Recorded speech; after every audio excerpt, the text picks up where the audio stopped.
अस्सलाम वालेकुम स्टूडेंट्स, आज का हमारा टॉपिक है जी टेस्ट के ऊपर।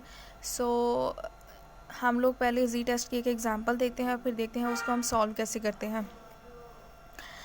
आज की जो एग्ज़ाम्पल लूँगी वो मैं लूँगी क्वेश्चन नंबर 3 का बी पार्ट, जिसमें आपको सबसे पहली चीज़ तो एक कि आपने जी टेस्ट कब लगाना है या टी टेस्ट कब लगाना है।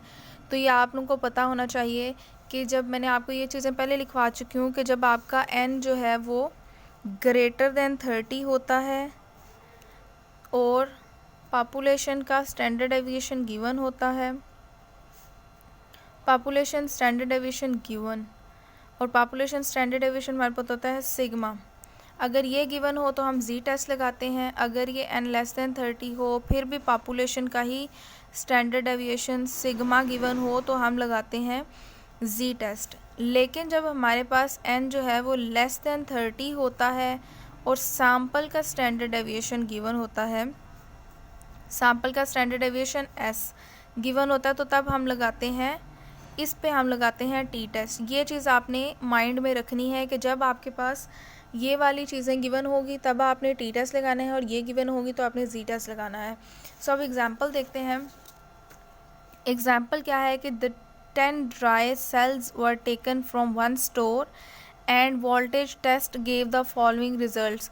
उन्हें 10 जो हैं वो ड्राई सेल्स लिए हैं जिनके उसने कहा है कि रिजल्ट्स आपके पास ये है। मतलब आपके पास इसमें एन अगर आपको पता चले तो एन इसमें क्या है आपके पास। मैं कर रही हूँ क्वेश्चन नंबर 3 का बी पार्ट। इसमें एन तो आपके पास हो गया 10 सबसे पहली चीज़। दूसरे नंबर पे उसने आपको ये वैल्यूज़ दी हैं, तो हम लोग पहले लिख लेते हैं वैल्यूज़।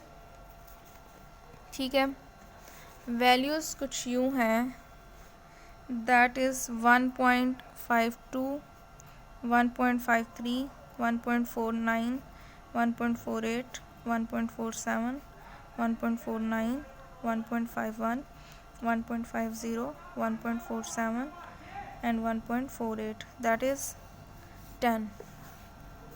उसके बाद उसने कहा है कि the mean voltage of the cells when stored was 1.51 V. उसने कहा है कि द मीन वोल्टेज जो है ऑफ सेल्स, जो इनकी मीन आया है इनका, वो है 1.51 वी। मतलब आपको ये डाटा दिया गया है और इसका आपको दिया गया है उसने मीन। ठीक हो गया। उसके बाद उसने कहा है कि जूमिंग दैट द पॉपुलेशन, मतलब आपको म्यू दिया गया है, आपको म्यू दिया गया है 1.51। ठीक हो गया। नेक्स्ट आपको उसने बोला है assuming that the population standard deviation of remain unchanged that is 0.02। Population का स्टैंडर्ड डेविएशन है, मतलब पॉपुलेशन का standard deviation sigma which is 0.02। N जो है लेस देन 30 है और सिग्मा प्रोवाइडेड है, तो जी टेस्ट अप्लाई होगा। इस टेस्ट में हमारे पास जी टेस्ट अप्लाई होगा। ठीक हो गया। उसके बाद हमें क्या देखना है कि is there reason to believe that the cell have been deteriorated. Okay, अब हमें उसने कहा है कि देखें क्या वह सेल्स जो हैं डिट्रॉयरेटेड हैं। जैसा कि आपने देखा कि the mean voltage of cells when stored was mu आपको दिया गया था।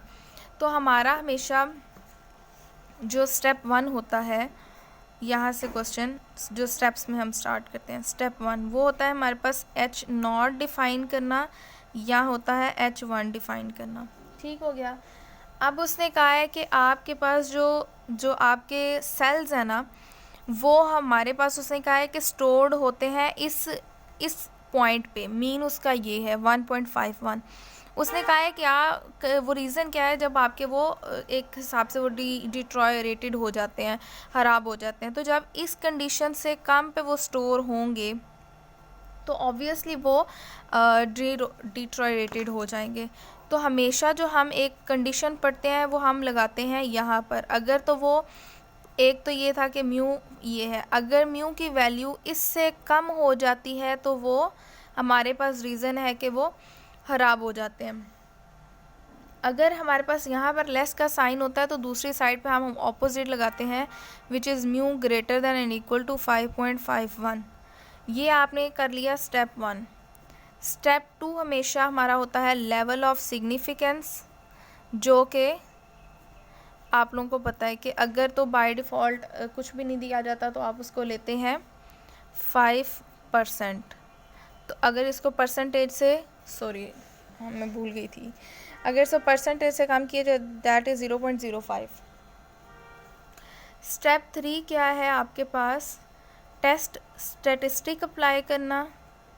टेस्ट स्टैटिस्टिक क्या होता है कि जो आपने फार्मूला यूज़ करना है। तो z का हमारे पास इधर फार्मूला क्या है, x bar minus mu divided by sigma and square root n।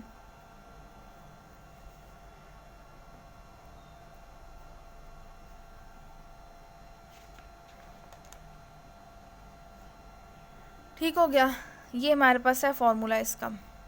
अब हमने क्या करना है, हमारे पास स्टेप 4 क्या होता है कि हमने इस फॉर्मूले में अपनी वैल्यूज़ को पुट करना है। अब जैसा कि आप लोगों को पता है कि हमारे पास म्यू भी है, सिग्मा भी है, एन भी है, एक्स बार नहीं है।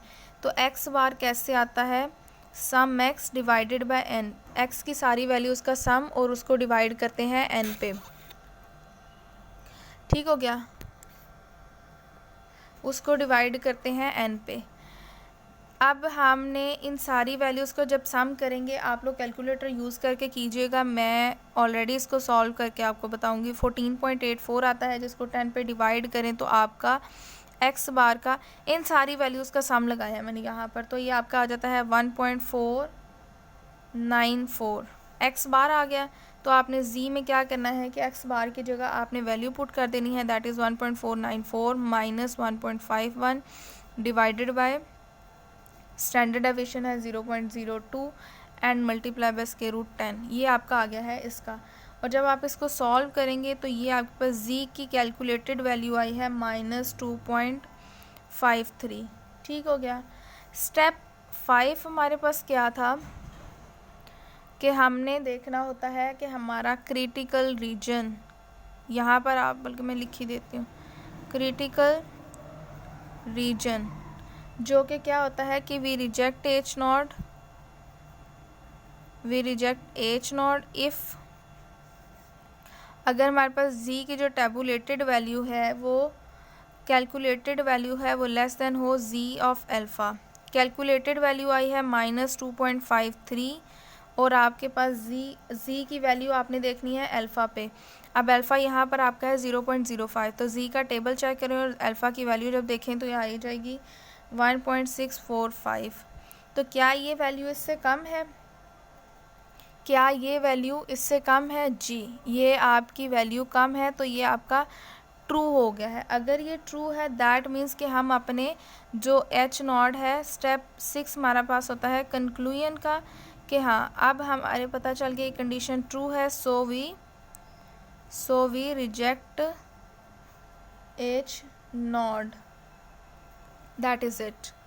अब हम इसके बाद करते हैं अपना टी टेस्ट का एक क्वेश्चन।